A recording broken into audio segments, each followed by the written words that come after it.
പശ്ചിമേഷ്യൻ സംഘർഷം നീണ്ടുനിൽക്കുന്ന പശ്ചാത്തലത്തിൽ ഹോർമൂസ് കടലിടുക്ക് ലോകത്തിന്റെ ശ്രദ്ധാകേന്ദ്രമാകുന്നു. ഇറാൻ ഹോർമൂസ് അടച്ചിട്ടതോടെ പ്രതിസന്ധിയിലായത് ആഗോള എണ്ണ വിപണിയാണ്. പാചകവാതക പ്രതിസന്ധി സാധാരണക്കാരെ അടക്കം ബാധിച്ചിരിക്കുന്നു. യുഎസും ഇസ്രായേലും ഇറാനെതിരെ നടത്തുന്ന യുദ്ധം ഇപ്പോൾ ആഗോള ഇന്റർനെറ്റ് ശൃംഖലയ്ക്ക് പോലും ഭീഷണിയാകുന്നു. നിർണായകമായ ഇന്റർനെറ്റ് കേബിളുകൾ ഹോർമൂസിലെ കടലിനടിയിലൂടെയാണ് കടന്നുപോകുന്നത്. ശത്രു രാജ്യങ്ങൾക്കെതിരെയുള്ള ഇറാന്റെ ആക്രമണം ഈ ഇന്റർനെറ്റ് കേബിളിന്റെ നേർക്കുണ്ടാകുമോ എന്നതാണ് ഇപ്പോഴത്തെ ആശങ്ക. ഹോർമൂസ് കടലിടുക്കിൽ ഉടനീളം ഇറാൻ കടൽ മൈനുകൾ സ്ഥാപിച്ചിട്ടുണ്ട്. ഈ ഭീഷണി കാരണം കപ്പൽ ഗതാഗതം പൂർണ്ണമായും നിർത്തിവെക്കാൻ ഷിപ്പിംഗ് കമ്പനികൾ നിർബന്ധിതരായിരിക്കുകയാണ്. മറ്റൊരു കപ്പൽ പാതയായ ചെങ്കടലിലൂടെ കടന്നുപോകുന്ന കപ്പലുകൾക്ക് നേരെ യമനിലെ ഹൂതി വിഭാഗങ്ങൾ വെടിയുതിർക്കാൻ തുടങ്ങിയതോടെ ആ പാതയും അപകട മേഖലയായി മാറി. ഈ രണ്ട് കപ്പൽ പാതകൾക്കിടയിലും ഒപ്റ്റിക്കൽ ഫൈബർ കേബിളുകളുടെ വലിയൊരു ശൃംഖല തന്നെയുണ്ട്.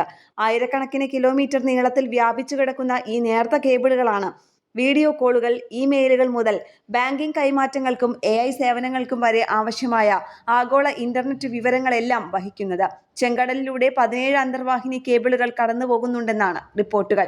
യൂറോപ്പിനെയും ഏഷ്യയെയും ആഫ്രിക്കയെയും ബന്ധിപ്പിക്കുന്ന ഇന്റർനെറ്റ് ട്രാഫിക്കിന്റെ മുഖ്യ ഭാഗവും വഹിക്കുന്നത് ഈ കേബിളുകളാണ്. ഹോർമൂസ് കടലിടുക്കിലൂടെ കടന്നുപോകുന്ന കേബിളുകൾക്കും സമാനമായ പ്രാധാന്യമുണ്ട്.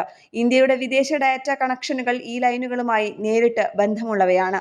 നിലവിലെ സാഹചര്യത്തിൽ കേബിളുകളുടെ സുരക്ഷ ഭീഷണിയിലാണ്. രണ്ട് പാതകളും തടസ്സപ്പെട്ടിരിക്കുന്നതിനാൽ അറ്റകുറ്റപ്പണികൾ ഏതാണ്ട് അസാധ്യമായി. തകരാറിലായ കേബിളുകൾ ശരിയാക്കാൻ ആവശ്യമായ പ്രത്യേക കപ്പലുകൾക്ക് ഈ മേഖലയിലേക്ക് സുരക്ഷിതമായി പ്രവേശിക്കാൻ കഴിയില്ല. ഒരു ചെറിയ അപകടമോ മൈൻ സ്ഫോടനമോ അല്ലെങ്കിൽ ബോധപൂർവമായ കേടുപാടുകളോ ഉണ്ടായാൽ ആഴ്ചകളോളം അല്ലെങ്കിൽ മാസങ്ങളോളം ഇന്റർനെറ്റ് ബന്ധം തകരാറിലാകാനും സാധ്യതയുണ്ട്.